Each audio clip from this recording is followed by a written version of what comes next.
Greetings fellow guitaralians, Jeff Weinberger coming at you here with a new guitar tutorial. I'd like to go a little classical today and talk about a piece by Francisco Tarrega, and it's called Adelita. Beautiful Mazurka that he wrote, and it's in E minor. We're not going to go over every nook and cranny of the piece. I just wanted to talk about one small part of it today, and that is in relation to fingering.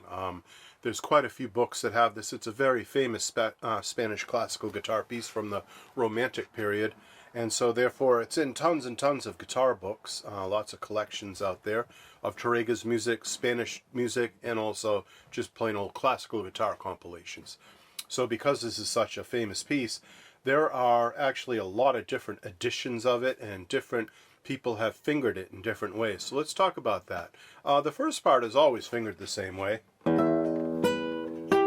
No problem there. This part, pretty much, there's only one way to play it. And there's no disagreements out there about that. This part, pretty straight ahead, although I've seen a couple of different fingerings for that. It's this phrase that I really wanted to talk about today. So there, we have a grace note. We have two grace notes.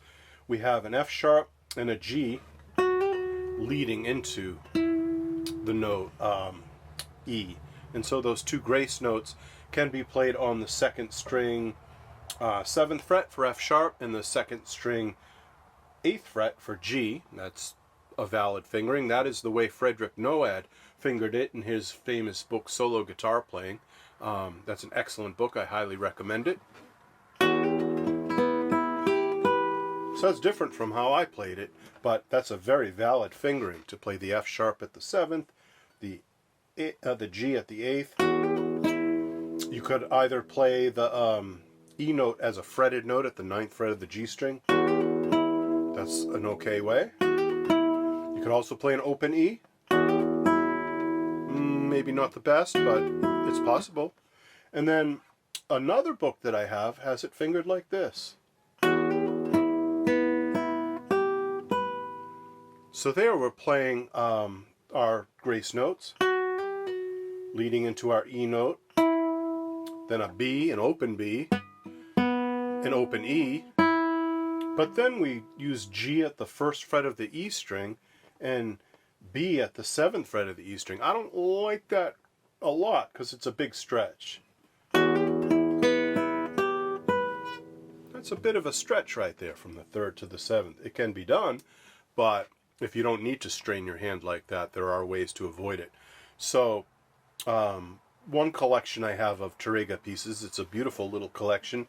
It's from Europe. It's written in Spanish, and I found it at, I do believe, a Goodwill or something like that, but it was a lucky find. They finger it like this. And that's a very reasonable fingering. So we're at the 7th fret the whole time. We never leave the 7th fret. Play our grace notes, play our E on the G string, play our open B, play our open E, and then we simply finger the next two notes, G and B. G on the 8th fret of your B string and E on the 7th fret of your high E string. So that forms this little chord shape, this E minor chord shape at the 7th fret. 1, 2, 3. It's very convenient, and that would be a very nice fingering. Frederick Noad, in his book that he presents this in, his fingering, he says to play the G note at the 8th fret of your B string with the 1st finger, and then the B note at the 12th fret of the B string with your pinky.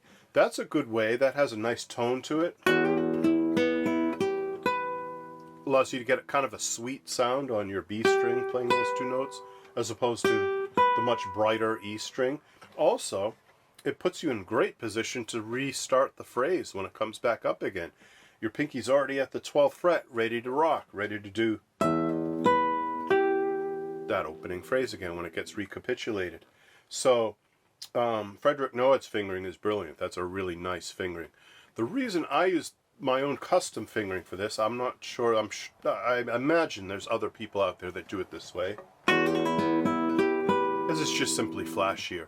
When you do pull a hammer on from the 2nd fret to the 3rd fret, F sharp to G, a pull off back to F sharp, and then a pull off yet again to an E. That's just a more of a flourish, and I kind of like that. It is my own personal favorite.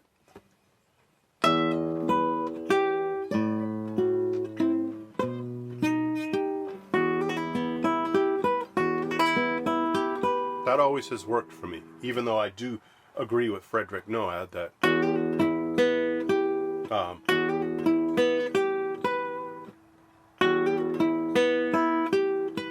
that would be a more efficient fingering.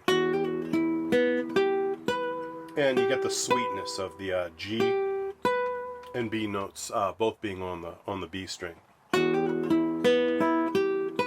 So that's fine. That's an absolutely fine fingering, as is this one from that Goodwill book that I found a long time ago. Sorry.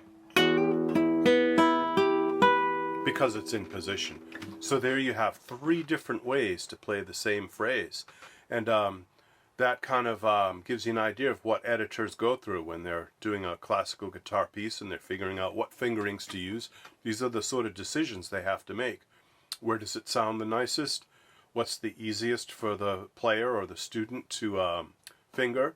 And just what makes sense technique-wise overall, using the rules of technique that we learn in classical guitar. It's also really a matter of your proficiency. If you don't feel proficient enough to do hammer-ons and pull-offs like that, you know, legato playing, that might not be for you. You might want to stick with the less legato way, where you just have a quick legato and then everything else is picked. So it kind of depends on your comfort level with certain techniques too. And really this leads to another subject besides the matter of how to finger something many different ways, and that's you really need to know the notes on your guitar neck. If you know that F sharp is the 7th fret of your B string, but that you can also play F sharp on the 2nd fret of your high E string, as well as the 11th fret on your G string, well, geez, there's 3 choices. There's 3 ways to play that note in the piece, and therefore that would give you other ways to play the note G, and on and on. It leads to new discoveries. So definitely learn the notes on your guitar neck. There's plenty of great diagrams out there, posters you can download. A lot of books that are on guitar have charts of the guitar neck. Highly suggest it. There are many ways. Maybe in the future I'll go over some of the ways that I like to use with my students, using things like octaves to learn the notes on the neck. There's the caged system, which many people use. There are guitars that have dots on the neck, you know, so you can use those fret markers to find your way around. Multiple ways, but we'll talk about that in the future. Okay, Guitar-Lalians, I hope you learned a little something about fingering choices and how to take a famous classical guitar piece and play it a few different ways. I'll provide a link down below so that you can get a hold of the sheet music to Adelita to learn this for yourself, and you'll be able to see many different fingerings out there. And it's a beautiful piece. It's something well worth learning. It's a slightly advanced piece, maybe I'd say intermediate, sort of an intermediate guitar piece. Not the hardest in the world, not like Capriccio Arabe or Recuerdos del Alhambra or some of the more virtuosic Tarrega pieces. It's a beautiful piece though, and with some persistence you can learn it too. Alright, Guitar-Lalians, you take care. I will catch you later. Bye-bye.